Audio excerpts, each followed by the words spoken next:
This is a story you'll definitely want to hear it to the end. Enjoy listening. Chapter 1. The Calm Before the Storm. The call came on a Tuesday, one of those gray, listless days that cling to the window panes like a shroud. I knew who it was even before I picked up the phone. There are premonitions in this world, like a subtle poison that enters the bloodstream long before the snake strikes. I was sitting in the living room, furnished with the soulless elegance my husband, Alex, so valued, staring at the phone on the polished side table. It vibrated, insistent and pathetic at the same time. It was the private investigator, a man with tired eyes and a worn trench coat whose services cost an obscene amount but whose effectiveness was comparable to that of a gravedigger. He always got to the bottom of things. "Speak." My voice was even, perhaps too calm. A moment of silence crackled on the line, broken only by static. "Mrs. Wolfe," he said, clearing his throat, "I have what you asked for, the photographs. Shall we meet at the usual place?" "No," I cut him off. "Send them to my email. I'll pay the invoice immediately." I didn't want to see his face, full of feigned sympathy. I didn't want to hold the glossy prints of someone else's betrayal in my hands. Digital files were different. They were soulless. They could be opened, studied, and deleted, like a miscalculation in an accounting letter. 5 minutes later, they appeared on my laptop screen. Alex and Lydia. My husband and his own brother's wife, my sister-in-law. They were at a country inn, the very same one where Alex and I had spent our first weekend after the wedding. There was nothing vulgar in the pictures, which only made it worse. Here they were, laughing at a restaurant table, Lydia's head resting on his shoulder. Here they were, walking by the lake, his hand possessively around her waist, and here was the most eloquent shot. They were standing at the entrance to a hotel room, and he, leaning in, was whispering something in her ear while she tilted her head back in a silent laugh, full of secret triumph. Her face, usually veiled with a light film of insecurity and envy toward me, was now radiant. She had won, so she thought. I closed the laptop. A deafening silence filled the house, the kind that settles in the walls when life has departed from them. Our marriage had long been an empty show, a beautiful but fragile vessel from which all tenderness had evaporated drop by drop. We were business partners, allies in maintaining the impeccable facade of the Wolfe family. He was a successful financier. I was the perfect wife, the mistress of a home that could have been featured in a luxury lifestyle magazine. And now, a week before our lawyers were to put the final period on this play, he decided to add some cheap drama with Lydia. A vapid, vain woman whose only talent was marrying well, to Kevin, Alex's older brother, a man who was solid and, alas, utterly dull. Lydia had always looked at me with poorly concealed hostility. She envied my home, my clothes, my status. She didn't understand that it was all just a gilded cage. And now she must have been reveling in her victory. She had taken my husband. Naive fool. She hadn't taken him. I had given him to her. I didn't cry. I didn't break anything. I walked to the bar, poured myself a glass of chilled Sauvignon Blanc, and returned to my armchair. The poison of premonition was replaced by a cold, crystalline clarity. They thought they were playing their only dirty little game of passion and betrayal. They had no idea they were just pawns in my much more complex and cruel game.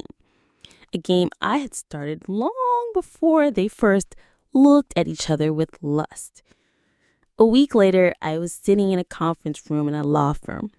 Across from me sat Alex, avoiding my gaze, and his lawyer, a smug gentleman with a shiny bald head. My lawyer, the elderly and wise Samuel Marks, remained imperturbable. Alex's lawyer slid a folder of documents across the table toward me with a rustle. "Here you are, Eleanor," he purred. "Alex suggests you sign this agreement. As a gentleman, he leads you." I opened the folder. The line staring back at me stripped me of everything. The house, the stocks, even the car that had been a gift for our anniversary. Under the terms of this gentleman's agreement, I was to leave with what I had arrived with 10 years ago, a single suitcase. It was an ultimatum, brazen and humiliating. They thought I was broken, crushed, and would sign anything just to end this farce quickly. I looked up at Alex. His eyes held a mixture of guilt and poorly hidden glee. He was expecting tears, hysterics, curses. I slowly shifted my gaze to his lawyer, then to my own, who maintained his Olympic home. And then I smiled. It wasn't just a smile, it was a promise. A promise of retribution so crushing and complete that their pathetic affair would seem like a childish game in a sandbox. Their faces fell. The smile never left my face as I pulled another folder from my purse, a thin one made of black leather. It contained nothing about the divorce. It contained what returned their lives to ruin. They thought they were taking my house. I was about to pull the rug out from under their feet. And when they were left homeless, disgraced, and broken, they would understand that I never played by their rules. I made my own. Chapter 2. The Black Folder. My smile hung in the air of the conference room, transforming from a weapon into a work of art. It was cold, sharp, and utterly sincere. Alex shifted in his chair, his self-assurance beginning to crack like ice under the feet of a man walking to his doom.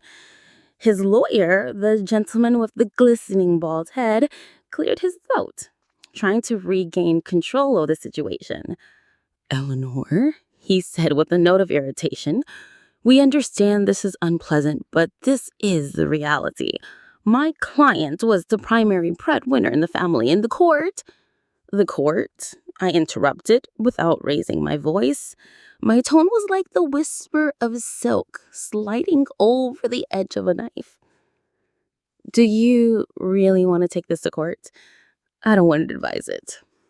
I placed my black leather folder on the polished surface of the table. The sound was soft, but in the deafening silence, it resonated like a clap of thunder. Alex stared at the folder as if it were a venomous snake. He didn't know what was inside, but his self-preservation instinct, honed by years of financial maneuvering, screamed danger. "What is that?" he asked hoarsely, addressing the voids more than me. I didn't answer. Instead, slowly, with a theatrical pause, I opened the folder.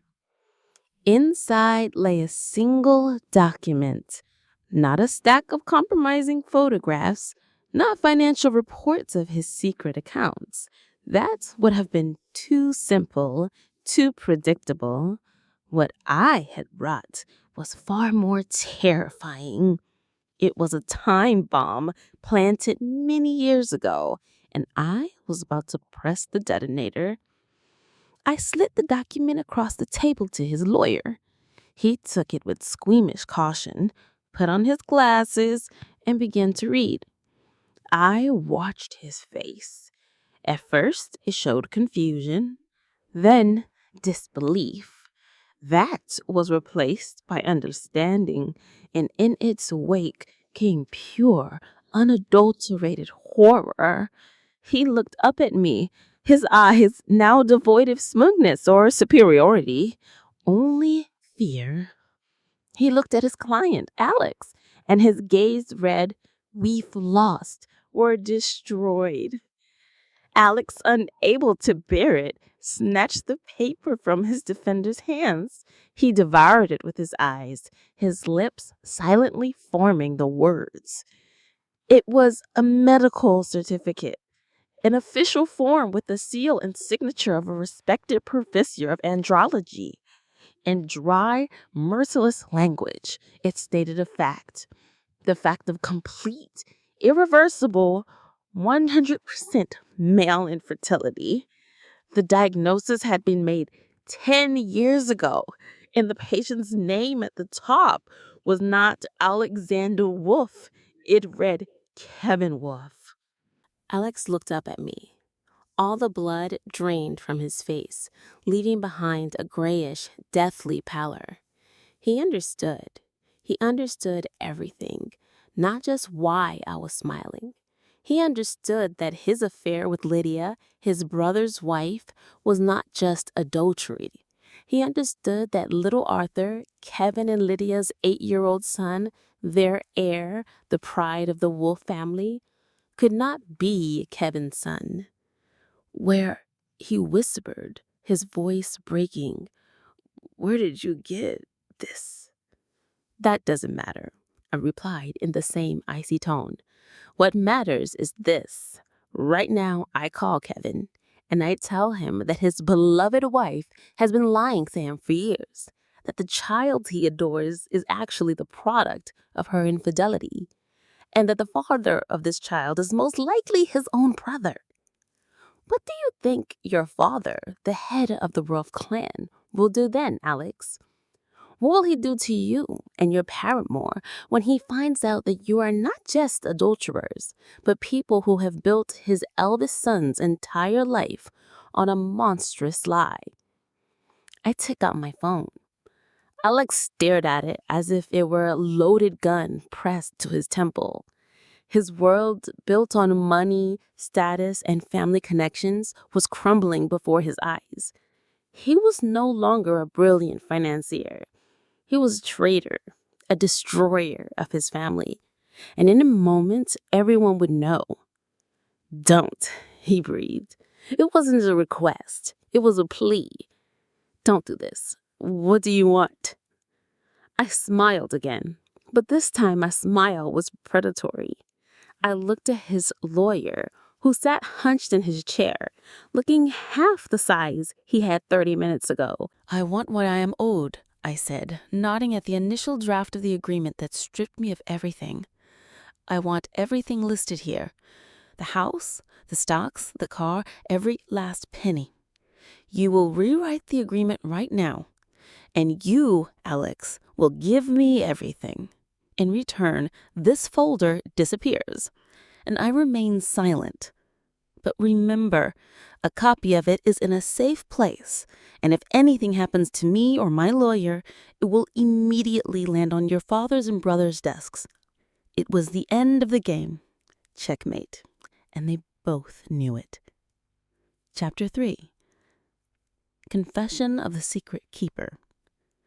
When it was all over, and I walked out of the law firm with the signed papers that guaranteed me not just freedom but a fortune, I felt no triumph, only an icy emptiness and the weight of a secret I had kept for 11 years.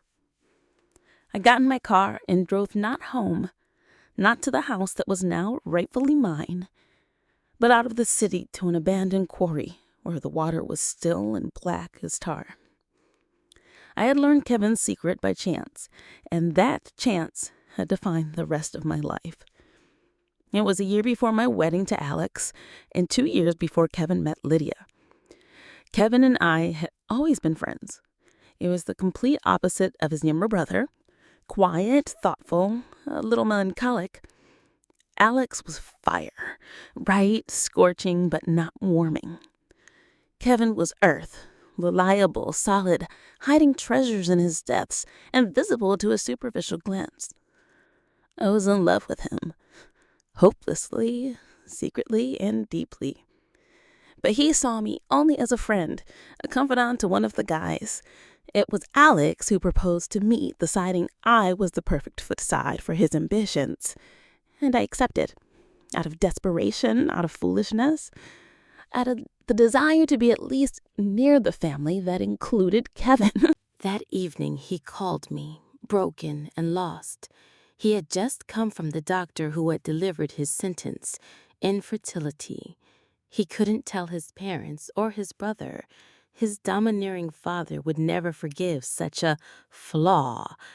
Alex would have just laughed. So he told me everything.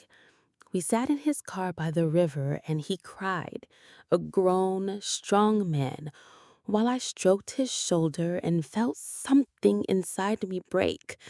And something new, dark and cold, was born. A week later, he asked me for a favor. He wanted me to go to the clinic and pick up the official report. It was unbearable for him to go back there.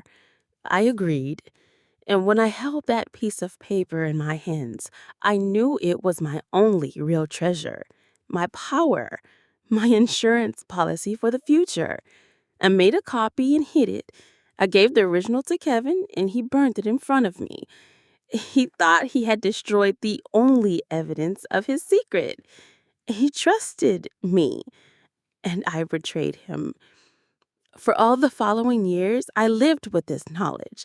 I watched him marry the vapid and greedy Lydia. I saw how she manipulated him, taking advantage of his kindness.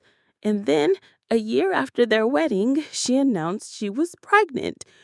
I remember that evening, a family dinner, universal jubilation, the father glowing with pride for his eldest son who would give him an heir, Alex clapping his brother on the back, and Kevin. I looked at him from across the table and saw in his eyes not joy, but a mixture of terror, confusion, and hope. He wanted so desperately to believe in a miracle that he forced himself to. He accepted the lie because truth was too terrible. I knew the child wasn't his, but whose? I began to watch, and I soon understood. The secret glances between Alex and Lydia, their accidental meetings, his sudden business trips that coincided with Kevin's departures, my husband and his brother's wife. It had started long before my detective caught them. It had started there, at the cradle of another man's child. They were bound not by passion. They were bound by a crime against Kevin. And so I waited. Year after year, I played the role of the perfect wife, knowing that my husband was sleeping with my sister-in-law and was the father of the child his brother was raising. I accumulated resentment, rage, and contempt. My love for Kevin had transformed into a strange, twisted form of protection. I couldn't save him from the pain, but I could avenge it. My divorce from Alex became the perfect opportunity. His greed and arrogance handed me the weapon myself.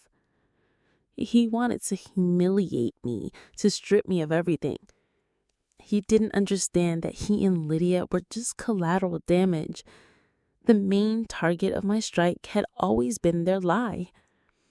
I didn't just want to take their house.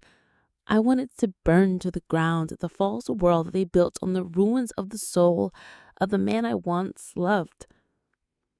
Chapter 5. The Fall of the House of Wolf. The fallout from the explosion was not long in coming. I didn't need to call Kevin. There was no need. Alex, crushed and cornered, did it all himself. I learned about what happened next from Samuel Marks' reports, who in turn received information from his numerous contacts in high society. The picture that emerged was apocalyptic. After leaving the law firm, Alex didn't go home. He went to Lydia's. What exactly happened between them can only be guessed. He must have told her everything, blaming her for dragging him into this mess, for being the cause of his downfall. A scandal ensued, one that even the neighbors heard. The climax was Kevin's arrival. Apparently, after Alex's visit, Lydia had called her husband in a panic, but it was too late. Alex, desperately trying to salvage something, had already called his brother and confessed everything. He tried to portray himself as a victim, seduced and deceived, but Kevin wasn't listening to him. He was listening to the roar of his world collapsing. Kevin came home to find both his wife and his brother there. According to the staff, he didn't shout. He was terrifyingly calm. He just looked at both of them, then at 8-year-old Arthur playing in his room and said only one sentence. "Get out of my house, both of you." Lydia tried to say something about love, about their son, but he just turned and went to study. That same evening, she and Alex left the mansion, without belongings, without money, exiled and disgraced. But that was only the beginning. The next day, Kevin went to his father, the old man Wolf, an iron patriarch for whom the family's reputation was paramount. Listened to his son. His reaction was swift and ruthless. That same day, Alex was fired from all positions in the family corporation. All his accounts tied to family assets were frozen. He was written out of the will. He was, in essence, no longer considered a member of the family. The father? He didn't forget him for cheating on his wife. He didn't forgive him for betraying his brother and defiling the family name. Lydia lost everything.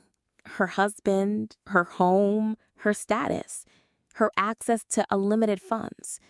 Her parents, not wealthy provincials, could hardly help her. She and Alex, two traders, were out on the street. Their so-called friends instantly turned their backs on them as soon as the news of Alex's fall spread through their circle. They became toxic, radioactive. No one wanted anything to do with them. They became homeless, not only in a physical sense, but in a social one as well. I sat in the living room of my new old house, reading the dry reports from my lawyer. I had succeeded. They were destroyed. Their pathetic little world built on lies had collapsed. But instead of satisfaction, I felt only bitterness. I imagined Kevin, left alone in the huge empty house with a child who had suddenly become a stranger to him. I had destroyed the lives of Alex and Lydia, but at what cost? I had plunged a knife into the heart of the man I had tried to protect. I had freed him from a lie by throwing him into the inferno of an even more terrible truth. My revenge was perfect, flawless, and utterly devastating. I had won the war, but the battlefield had turned into a scorched desert, and I was standing in the middle of it completely alone. Chapter 5. An Echo in the Void. 3 months passed. Autumn had taken hold, drenching the city in cold rains. I lived in the huge house I had won back. The silence within its walls was no longer deafening. It had become familiar, like a chronic ache. I sold some of the stocks, securing a future many could only dream of. I had everything I could formally wish for: money, independence, security. I had nothing that mattered. I heard almost nothing about Alex and Lydia. According to rumors, they had moved to another city, rented a tiny apartment on the outskirts, and were trying to make ends meet. He, deprived of his father's support, couldn't find a decent job. She, accustomed to luxury, was withering in poverty. Their passion, unfueled by comfort and money, had surely long since turned to ash, leaving behind only the embers of mutual recrimination. I didn't care. They had ceased to exist for me the moment Alex put his signature on the documents. Only Kevin worried me. I hadn't seen or heard from him since that day. Samuel Marks informed me that he had filed for divorce and signed papers acknowledging Arthur as his son to spare the boy further trauma, but he had stripped Lydia of all parental rights.